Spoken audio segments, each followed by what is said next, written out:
Welcome to the DCTV News at Noon program. I'm Kendra Cook. Dolores County Broadcasting Network is the producer of DCTV with support from the Southwest TV Translator Association.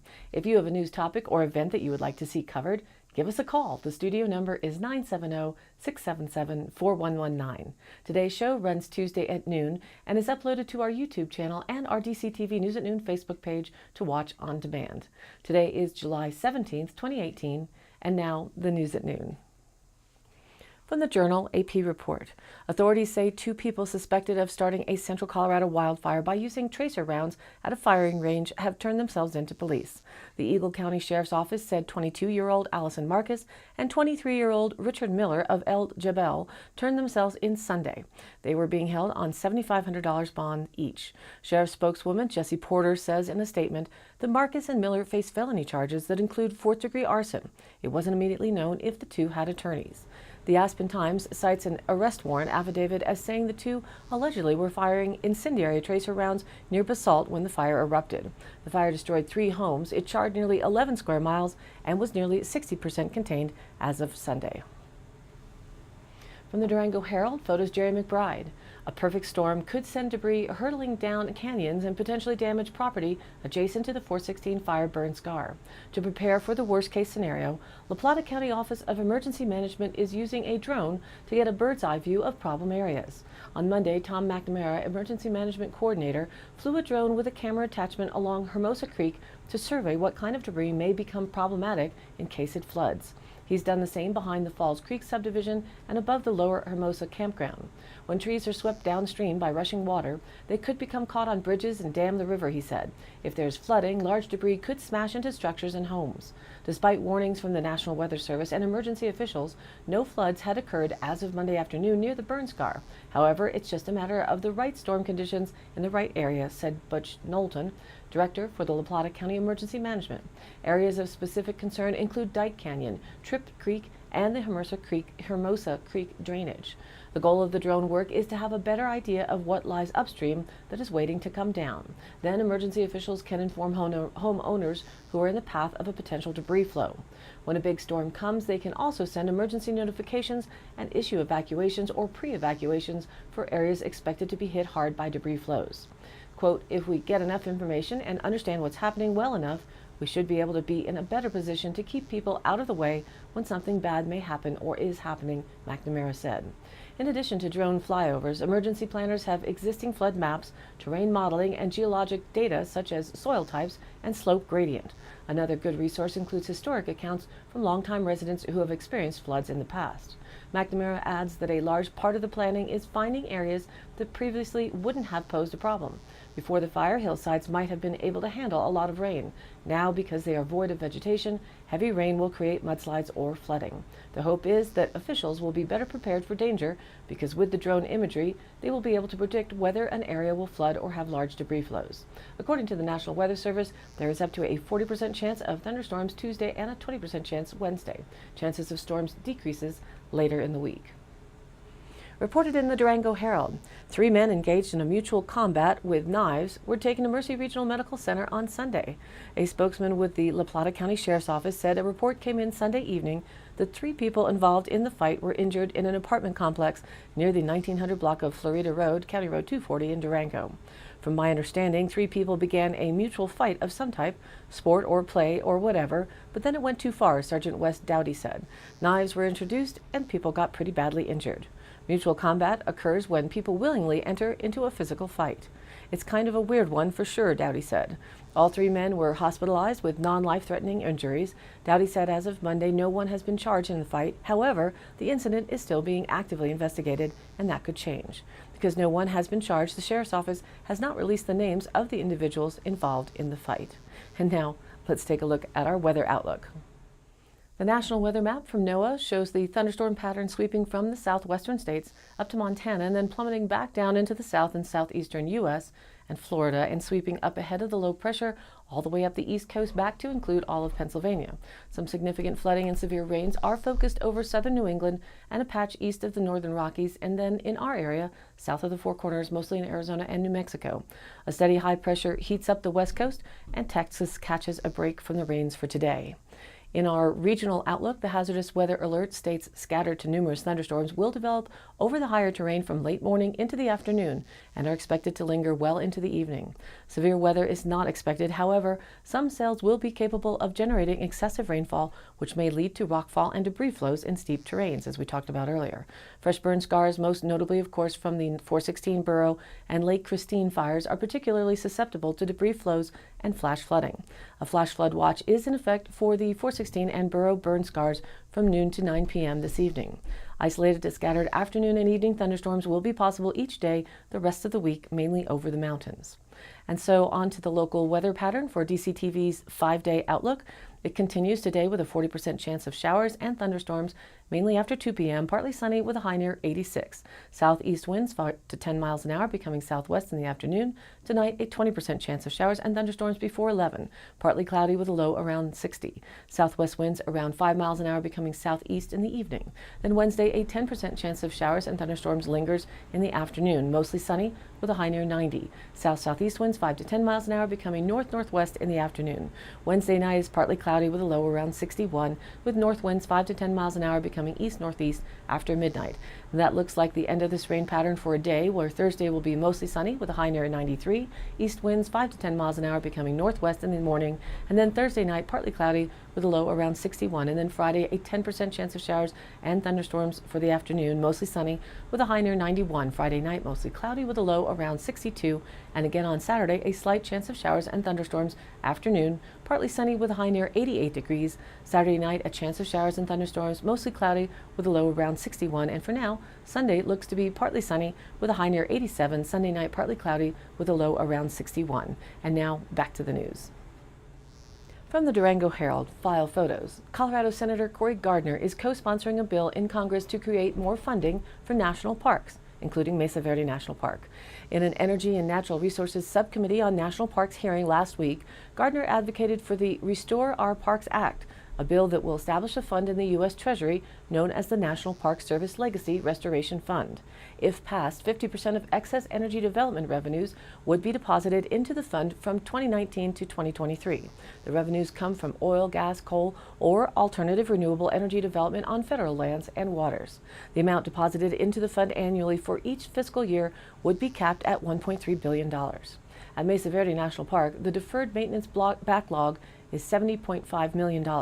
If the bill passes, money from the fund would go to pay the backlog. Last year, 613,788 people visited Mesa Verde, and Gardner says this fund could help tourism in the park and enhance the visitors' experience. Quote, "I think it would increase tourism and it would help with the flow of tourism," Gardner told the Durango Herald. "This would help enhance the visitor experience and make their visit a little bit better and hopefully allow more people to spend time in the area." Gardner said the bill has strong bipartisan support and he's confident it will pass. The fact that you can have the executive branch and legislative branch in a bipartisan fashion together is a very good sign for legislation, Gardner said. Within the next month, Gardner said the bill will be in markup, where it will be voted out of committee. From Apple Rumors Online. World Emoji Day kicks off today on July 17th, and in celebration of the event, Apple shared details on new emojis that are coming to iOS devices later this year as part of the Unicode 11 emoji release. Apple plans to introduce 70 new emoji characters later this year, with the new options for red hair, gray hair, curly hair, and no hair, along with smiley faces that include cold face, party face, pleading face, and face with hearts. Superheroes, an eye-shaped Nazar amulet, and an infinity symbol will also be added, along with new animals such as the kangaroo, peacock, parrot, and lobster, because they knew you wanted them, right? New food items include mango, lettuce, cupcake, and mooncake, whatever that is. And a full list of the emojis are included in Unicode 11 are listed on the Emojipedia website. And Emojipedia was also able to interview Alan Dye, Apple's VP of User Interface Design, to get some insight into how Apple designs new emoji. According to Dye, when designing the new emoji characters, Apple aims for a design that's the most iconic and the most timeless representation of the item in question. There's no specific formula, though, behind the look of each individual emoji. Without a doubt, we want it to always feel like an Apple emoji, and that's what we're going for, but we really make that decision on a case-by-case basis, Dye said. Apple often discusses adding more diverse options, such as emojis for Black families, but it's a challenge to come up with an appropriate interface. I think that you need a UI, a user interface, that can accommodate the variations, Dai told Emojipedia. All of the new emoji Apple shared today will be available across iOS, Mac OS, and Watch OS, joining the hundreds of emoji options that are already available. Apple has not said when the new emoji will be released, but they could come out either alongside the release of iOS 12 this September or in an iOS 12 update later this year. From the Journal and Dolores photo, Stephanie Alderton. About 100 relatives and friends of the Butler clan gathered at the family farm on Saturday to dedicate a memorial to 5 brothers who fought in World War II up in Dolores. Kathy Butler recently opened the Dolores farm her family founded more than 90 years ago as a public nature center. After the farm's welcome center was complete, she said she wanted to add an outdoor memorial for her late father and his 4 World War II veteran brothers, the last of whom died in 2008. In an emotional ceremony last Saturday afternoon, the family dedicated a small monument to the brothers and raised a flag above it bearing 5 stars, 4 blue in honor of veterans Paul, Robert, Wilbur, and David Butler, and 1 gold in honor of William Harry Butler, a bomber pilot who was killed in action. Butler said her original idea was to raise a flag in front of the Welcome Center in honor of her father, Paul Butler, but her Uncle John, one of Paul's 2 surviving siblings and a veteran himself, persuaded her to set up a memorial to all 5 brothers. Her brother Tom and his son John, both engineers, helped build the pentagon-shaped monument with assistance from designer Farrell Greenlee and other family members. It features a plaque for each brother with information on where he served and when. After some patriotic music by the Four Corners Community Band and the raising of the flags in front of the Visitor Center, Butler welcomed a large crowd to her farm and to the memorial. She gave a brief history of the Butler family, starting with her ancestors' service in the American Revolution and ending with her grandparents settling in Dolores, where they raised 12 children. The rest of the ceremony was largely taken up by family members sharing their memories of the 5 brothers. John Butler reminisced about his older brothers and what might have motivated them during the war. Quote, "I was thinking about why people join the Army and become heroes," he said. "I think it's because of the communities they grew up in. Friends, family, business people, the church, the school. That's what has made American heroes."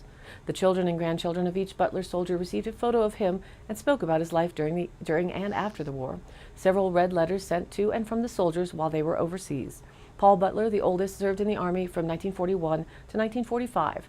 Robert Butler, better known by his middle name, Maurice, was a radar man in the Navy from 44 to 46. Wilbur Dopey Butler also served in the Navy as a radio man. David Bud Butler, who was not quite 18 when he joined the Army, served in the 309th Regiment of the 78th Infantry Division. The only one with no children or grandchildren present on Saturday was Harry Butler, who was engaged to a woman in Iowa when his bomber was shot down over England in January of 1945. Cortez area resident David Butler, who said he'd become obsessed with Harry's legacy, read letters and news articles written by and about him during his service, including details on his plane crash from a waist gunner who survived it. More historical artifacts related to the brothers were on display inside the Welcome Center. Butler also transformed one of her story walk trails through the Nature Center woods into a family history. In addition to the Butler clan, several members of the Montezuma County Veterans of Foreign Affairs and American Legion posts attended the event. They didn't let a late afternoon shower prevent them from performing a flag ceremony and a rifle salute to finish the dedication. The Nature Center at Butler Corner, where the memorial is displayed, is open from 9 a.m. to 5 p.m. Monday through Saturday. And now for the Dolores County Sheriff's Roundup for the week of July 9th through the 15th. Quoted, a county resident reported mail scam. An expired deer was reported to be in lane of traffic on Highway 141. An officer was able to move the deer to the side of the road. CDOT was dispatched to remove the carcass from the side of Highway 141. An officer took a report of guns being fired from early morning until late afternoon. The case is under investigation. A welfare check for a town resident was requested and an officer was able to make contact and everything was okay. Water was reported to be spraying on county roads. The owner was contacted and water turned off and sprinkler fixed. That concludes today's portion of the weekly roundup. Stay tuned for continued updates throughout the week. And today's High Canyon Country happenings. July 20th, Deep Desert Launch Party, 6 to 10 p.m. at the Art Forge in Cortez. Join Deep Desert Art Collective for our launch party. Celebrate with a growing collective of local artists sharing ideas for public art installations at the newly formed Art Forge Makerspace. There's music, food trucks, bike blender bikeritas, Sutcliffe wine and local beer, metal art auction, games and surprises, art. The Deep Desert Art Collective is a team of community members, artists, educators, and metalworkers who share an artistic vision for Cortez. Their mission is to bring the community together to participate in the creative process and populate Cortez and the region with public art. They wrote, quote, "We believe creative thinking saves the world.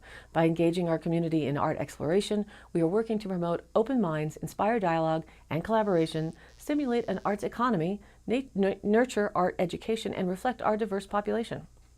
July 20th from 2 to 10 p.m. at the Cortez, Colorado American Legion, the Cortez Summerfest is a community carnival hosted by the American Legion and Auxiliary Post 75 and Knights of Columbus and Catholic Daughters for Nonprofits.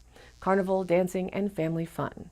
In Monticello, Utah, July 20th, there's a concert in the park sponsored by Desert Rivers Credit Union as part of Pioneer Days. It starts at 7 p.m. in Veterans Memorial Park, a totally free concert in the park.